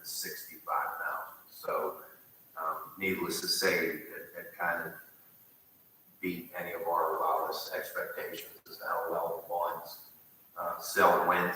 We did have 2.5 times the you could say demand for the bonds than when we actually had to sell. And I think that speaks to the direction that this district is heading in. You heard our auditor speak of how much better we are now, and the fact that these bonds were so desirable on the open market, I think speaks very well for us. And I think one of the things that needs to be done is the $900,000 in savings over the rest of the life of the bond. We did not extend it out. We're gonna kick the can down the road. And it's a net savings, including any money that was spent up front to actually go through this process. And I'd like to, Joe did a great job. Anytime you're on the phone with companies like Moody's where you're getting a rate, it's not an easy call. I believe Mr. Matta helped you as well, Joe. He was involved in this. Yes. And I'd like to thank Gary Matta as well, and Alicia, who's been wonderful, finding ways that we're not, to lower our costs without pushing it down for people to deal with in 20 years. This is a very, very good refinance we did. Yeah, PNC, they did a fantastic job. I mean, you go through the rated card calls, but they marketed these very aggressively and paid off huge dividends. What did you do? I'm sorry. Would the committee like Alicia to come in on Thursday to do a presentation to give you the details of the sale? Yes. Yes. Yeah, so, explain it to the public. Yes. Mr. Asbury, you'll schedule that then? Yes. Thank you. Okay, athletics and activities.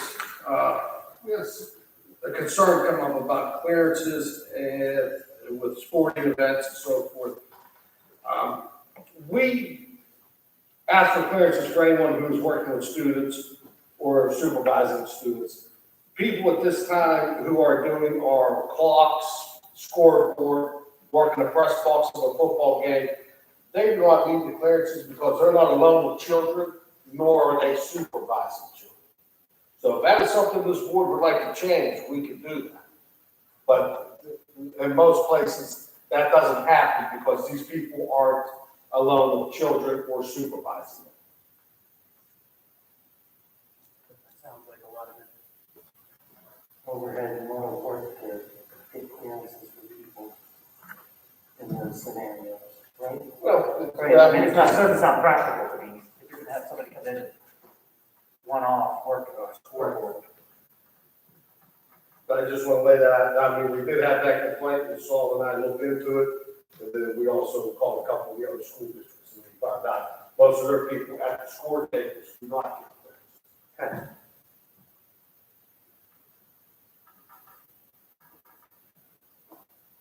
Any discussion? Stay status quo? Somebody? Yes. I just want to bring to your attention Officer Eagle, he is volunteering at the middle school to coordinate the safety patrol. So we thank him for his efforts there. And then also on the table in front of you, you have an itinerary for the Titan Marching Band to go to Disney in Orlando. I believe it is next February 25th. I know they do this every other year, so I would ask the committee if we could put that on the agenda for approval. Yes. Yes. Yes. Okay, down to technology. Ms. Sullivan, would like to take that one? Just to be very brief, the Power School that's listed there, we've been doing a lot of work with Power School in the last 2 to 3 weeks, mostly because we found out that there's some in-house training that's available to us. We also found out that we are paying some additional costs through things called add-ons, which Power School can do on the ground for less the cost and keeping that in one platform. We also saw a couple things that we've done by hand that took a good length of time that Power School can do for us. So just to put it to you very simple, we have a Corvette with a Chevette engine. So we just want to make sure that if we're going to have a quality piece like Power School, we're getting the most out of it, but we're also going to be smart with our spending. So that's basically what we're doing with the Power School. Yeah, it was very eye-opening seeing all the items that we had at our fingertips that we weren't utilizing with this program. So with Mr. Sullivan spearheading that, we appreciate that. And now we're actually starting to utilize it. There's actually a whole professional development component to train everybody else how to use it as well. So that'll be a new endeavor as we also look at some new a la carte items that they offer. Education, Mr. Sullivan? Yes, Mr. Souls, being a brief meeting with Cornerstone, no, that's not Wilson, that is the speech organization that we had a contract with. We had a meeting with them, with their owner and their supervisor. The meeting was basically a pre-inventory meeting. They wanted to know specifically the data that they needed to get up and running, and they're willing to start as soon as the ESY extended school year starts, which that should be right after school ends. So they'll be ready for that. The Titan Cyber Academy, TCA, Dr. Plichter went through that much in detail. The inclusion model is basically a special education model that has special needs students become a little bit more mainstream as they're going forward. This is a proven educational activity in practice that has been successful in different aspects. To make sure that you're doing that properly, you want to make sure that the teachers have the appropriate amount of professional development, and actually Ms. Silvis is doing that right now to make sure that everybody's well prepared as we move forward. The Expect Respect program, now that's a program we had since 2020. We're looking to renew that. Actually, the Expect Respect is a leg of a partnership at no cost with the University of Pittsburgh. And actually, it's some interns in their psych department. They come in to assist our students, primarily in middle school, with emotional difficulties. it's done very well so far. It's a shame through the pandemic, they had to take a slight break, but that has been a positive thing. The last thing is the point of sale system. Put that in layman terms, that's a new cash register, but it's way more than that, of course, and that'll be for the school store.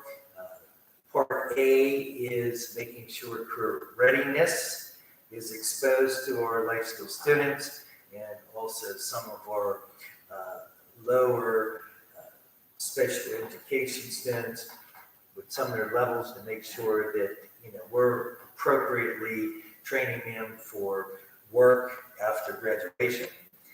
There is a second part to that. The second part is actually going to allow our graphic arts students and tech ed students to have an opportunity to build a website that's going to sell catalog or sell the items in the store. If people want to go online and purchase something, use a credit card, this is all the point of sale too. So it's actually twofold on that. So that's what the point of sale is. And I think that concludes my part. Thank you, Sean. I'd like to ask the committee with their recommendation. Oh, I'm sorry, this is Taylor. Do those good students all have their clearances? As far as I know that they do, I know that the supervisor that we met with, that she said that all their credentials were up to date, but if you would like, I could definitely double check for you. I think it would be a good idea. Absolutely. Any other questions? I have a question about the point of sale system. Does that cost anything? There is a fee to that, yes. The good thing is, it's twofold, that there are some grant opportunities available to purchase that. And also through the amount taken in as part of the program is going to help, definitely help with the cost of that. Any other questions? I'd like to ask the committee to recommend we add the Titan Cyber Academy handbook. And not we're choosing a model yet as to how we're going to proceed, but to give the program the official nod to go full bore ahead with the marketing and start to recruit. I agree.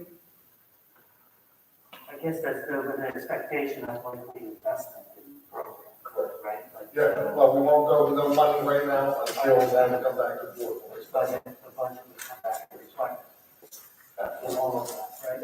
Okay. Mr. Marshall? Yes, I agree. Yes.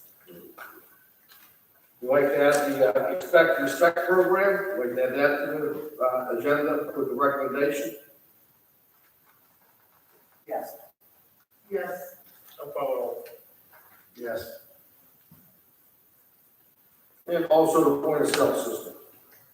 If so, I could get a good price on that, that's all. What's that? I would just want to see a good price on that. On the point of sale?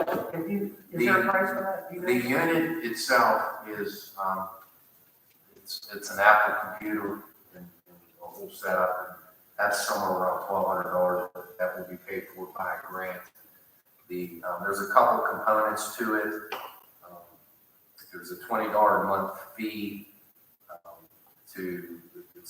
it's for the credit card processing to make deposits into our general account, and they charge a 3.5% charge per dollar that we process.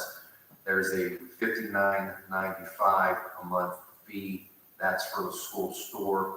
And one other component of that is if we ever proceed, we can actually do online ticket sales and have remote credit card sales. And there's an inventory system that we can purchase, which would, the most it would be is $29.95 a month. But all of those costs of the units will be paid for by the grant. But the costs of all those other things will be paid for by the program itself, because they do have to work with the money. The store will pay for that. Excuse me? The money from the store or whatever they're selling. Yeah, it'll cover the monthly fees and the grants we pay for. It's something we need, and I think it's, I think they have that on I the just, store. when you hear point of sale, you think thousands of dollars. That's all. Recommend we put that on the agenda? Yes. And the company's e-services technology. Are there services with this? Are they come in and install it and everything, or they just send you a box of cookies and you have to do it yourself? Now, we had a meeting with this organization. And Mr. Esper introduced me to them, and they were very professional. They took their time. We actually had all the individuals that would have their hands in this pot, and they were all left the meeting very comfortable with all their questions asked. And I believe that they're local. Yeah, they're West Homestead or Homestead. Okay. Right down on the that. They train you on everything. One thing that comes to my head is check with them about where it plugs into our network and how that runs credit card information and making sure that that's all okay. Do we have any credit card information stored locally in the district, or is that all district line, you know? Because that's the big. I mean, this is gonna be the same as any store. Sure, it doesn't have to be talked about here. I'm just saying, talk to Steve offline. Maybe he needs to chat with that group, to make sure that everything is okay from a technical standpoint. I have a question now. Mr. Solomon, for the public, can you explain what the school store does themselves? Yes, the school store is actually a lot of entities that take part. It was originally created as part of expanding what's called our functional curriculum. And the functional curriculum is actually hands-on versus, a traditional academic curriculum where you would sit at the desk for most of the time. So since we want to expand the functional curriculum, we wanted to do this in the most efficient way. So when we actually started the store, it was a very low cost. Actually, the life skills students, they took the lead on this. They actually took a classroom that wasn't being used. They painted it, decorated it, and then the art students and the tech ed students started adding into this, and it became a very positive collaboration. They ended up finding some deals on, I think it was a closed Rite Aid, some of the fixtures to put on the shelves, and they started making coverings, and then the whole front part of it became a store where they sold coffee, and this reinforces social skills, this reinforces self-determination and confidence, which those are the three key things that you want to build in a functional curriculum. Now, the back of the store reminds you more of what you would see walking on the boardwalk at Ocean City. There's tons of shirts that that are purchased. They needed to kick off money, which that was close to 2 years ago, where they've already made that money back plus. So it's a very self-substantial business, everything run there. And they take these shirts and they put prints on top of them. Previously, there have been some donors that have purchased shirts that they shot out at the football games. Not this past Christmas, but the Christmas before. It was a wonderful gift buying idea. I mean, it actually became the hub. And I know that everybody was excited for it, and I know that they're ready to really kick off again. They're throwing around the idea of actually having another official grand opening for this. So they're getting ready for that. But there's also some good things in the very near future that they want to show off too. And I won't tell what they are right now because I want them to be a little bit of a surprise to you. But that's what these schools do. Thank you. And Mr. Solomon's using that as a marketing piece for us too, because every new kid that registers at kindergarten now gets a T-shirt with the efforts of Mr. Solomon. But they'll be giving them out as they register as well. This is the kindergarten shirt that we Oh. were out. very much. Yeah, actually, with Dr. Flick that failed to mention previously, he's been actually doing a lot of work with the kindergarten registration as an assistant too, because, I mean, it's very hard to get kids to change their mind when they're in 10th, 11th, and 12th grade. This has to be a decision that's made earlier in their life before, before they become formative with friendships and different things like that. So that was another way that he was trying to market the program. And through those shirts, it's just, it gives our school store employees the opportunity to continue doing work. That shirt there is very low cost.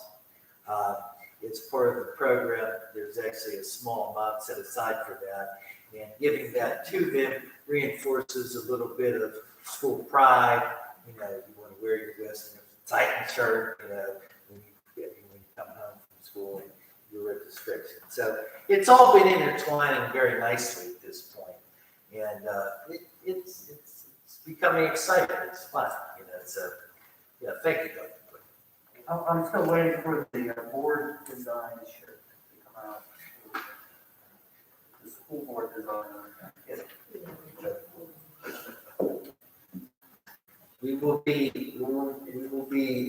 creating that very shortly.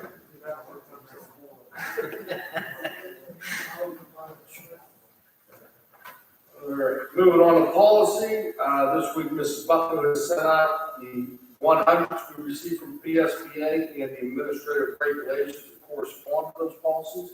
We will start working on those, getting the information filled in, lining them up with our existing ones in case there's any special verbiage in our current ones that we need to carry over, and also all those pieces we have to choose, such as who's responsible for certain things and so forth.